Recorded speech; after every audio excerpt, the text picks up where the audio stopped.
अशोक कुमार जी अहमदाबाद से नमोस्तु करते हुए कह रहे हैं महाराज श्री, कहा गया है कि कर्म बांधने के लिए तो अनेक भाव हैं, किंतु कर्म छोड़ने के लिए मनुष्य भाव एक ही है। महाराज श्री, मेरी जिज्ञासा यह है कि कर्मों की निर्जरा करने के लिए इस भाव में हम क्या करें, कृपया समाधान करें। बिल्कुल सही बात है, कर्म बांधने के लिए अनेक भाव है पर कर्म काटने के लिए एक मनुष्य भाव ही है।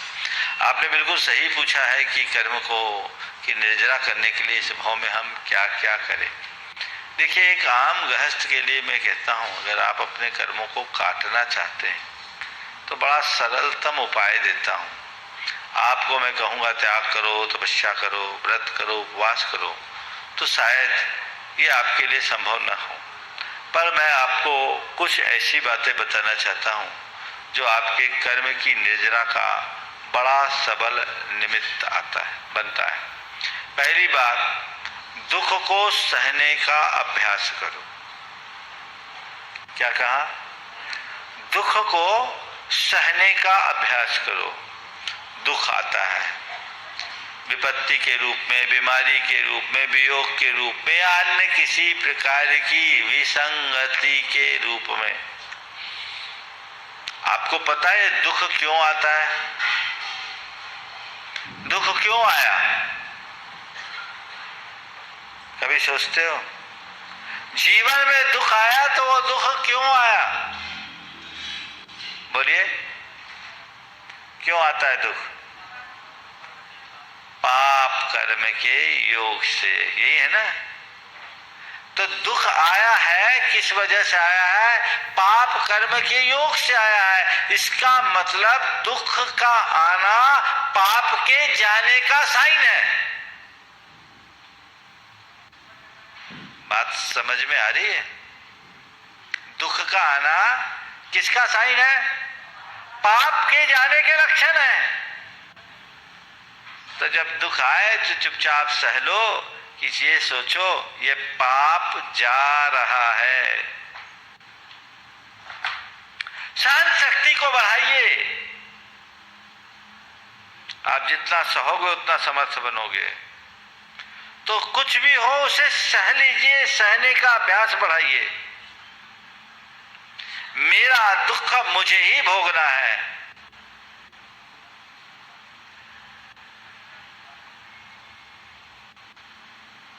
समझ रहे बात को?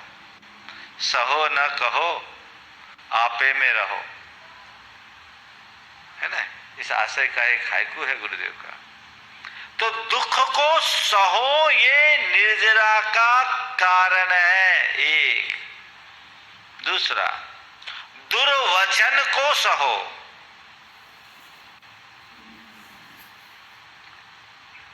कोई आपसे कोई अपशब्द बोल दे, आपने उसे पकड़ लिया तो बंध और मन में द्वंद, छोड़ दिया तो निर्जरा और आनंद।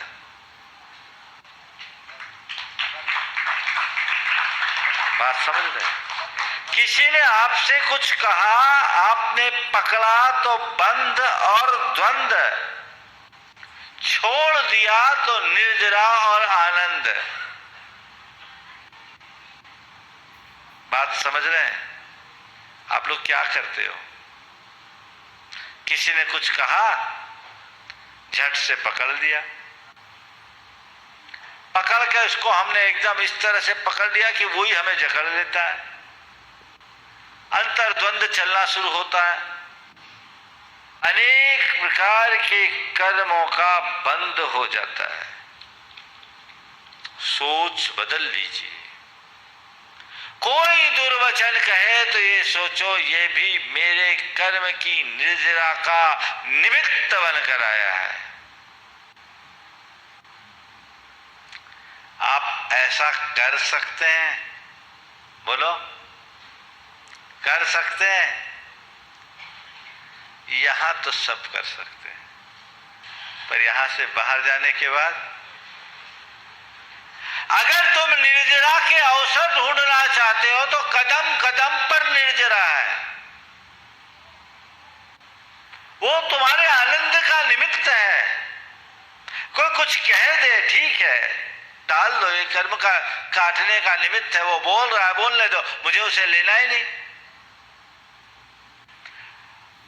एक व्यक्ति आया, बहुत गुस्से में था।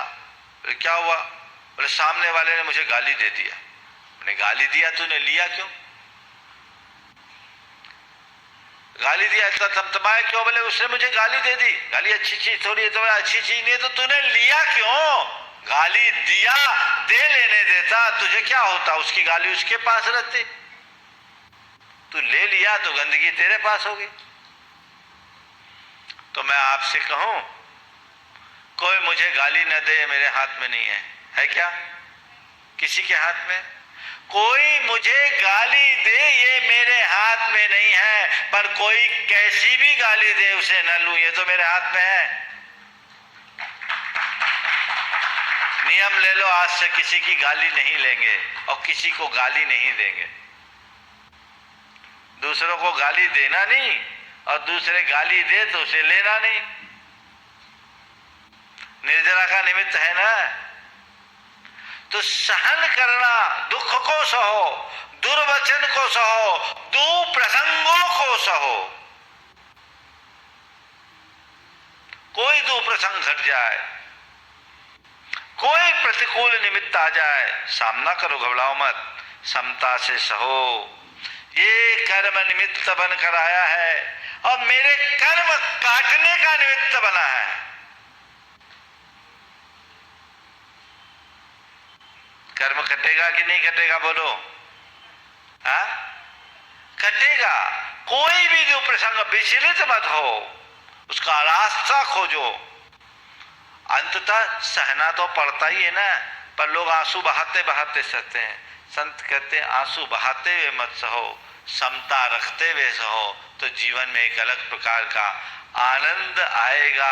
कुछ भी हो जाए, मुझे अपने भीतर की सहनशीलता को बढ़ाना है, यही मेरी समता का आधार है। तो दुख को सहो, दुर्वचन को सहो, दुप्रसंगों को सहो और आपे में रहो। निर्जरा ही निर्जरा है, फिर ज्यादा कुछ कहने और करने की जरूरत नहीं, अपने में रहो। और रिचुअल की बता दूं तो मैं कह सकता हूं, भगवान का नाम लो, कर्म निर्जरा का बड़ा साधन है। पूजा पाठ करो, कर्म निर्जरा का बड़ा साधन है। समझ गए? पर मुझे नहीं मालूम कि भगवान का नाम लेकर तुम कितनी निर्जरा करोगे। मुझे नहीं पता कि तुम पूजा पाठ करके कितना पुण्य करोगे और निर्जरा करोगे। लेकिन इस बात का स्पष्ट अनुभव है कि अपने स्वभाव में बदलाव लाओगे तो न केवल कर्म की निर्जरा करोगे, अपितु उसका आनंद भी लोगे। ये हमारे जीवन में घटना चाहिए।